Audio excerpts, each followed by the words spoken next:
দেখে যা বুঝলাম, যেই ফোর্স বাংলাদেশের রাজপথে আনলিশড হয়ে গেল, সেই ফোর্স এখন কোথায় গিয়ে ঠেকবে সেটা হলো প্রশ্ন। কারণ প্রাথমিকভাবে তারা যেটা করলো, ঢাকা শহরে যত মূর্তি ভাঙলো, হ্যাঁ, সেটা হচ্ছে তাদের একটা মানে কি বলবো, তাদের আত্মপরিচয় বহিঃপ্রকাশে তারা একটা ইসলামিক দেশে কোনো মানব মূর্তি গ্রহণ করবে না। সেই জন্য যদিও মানে আবরণটা ছিল যে এটা শেখ মুজিব, শেখ হাসিনা এদের বিরুদ্ধে, কিন্তু আসলে তারা যেই মানব মূর্তি পেয়েছে সেটাই ভেঙেছে। তো সেই ফোর্সটা আছে, সেই ফোর্সটা খুবই স্ট্রং, এবং আপনি আজকে মঞ্চেও দেখেছেন যে সেই ফোর্সটা আছে।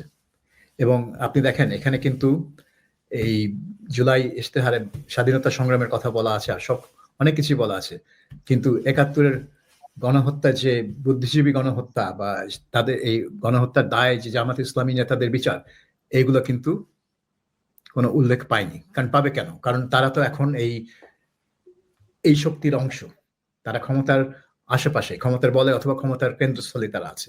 তো আমি বলবো না যে এটা একেবারেই কাউন্টার রেভলিউশন, বাট এই জুলাই গণঅভ্যুত্থানে 71-এর মানে প্রো পাকিস্তানি ফোর্স ডেফিনেটলি খুব একটা বড় ভূমিকা পালন করেছে এখানে, তাদের রাজনৈতিক স্বার্থ হাসিল করার জন্য।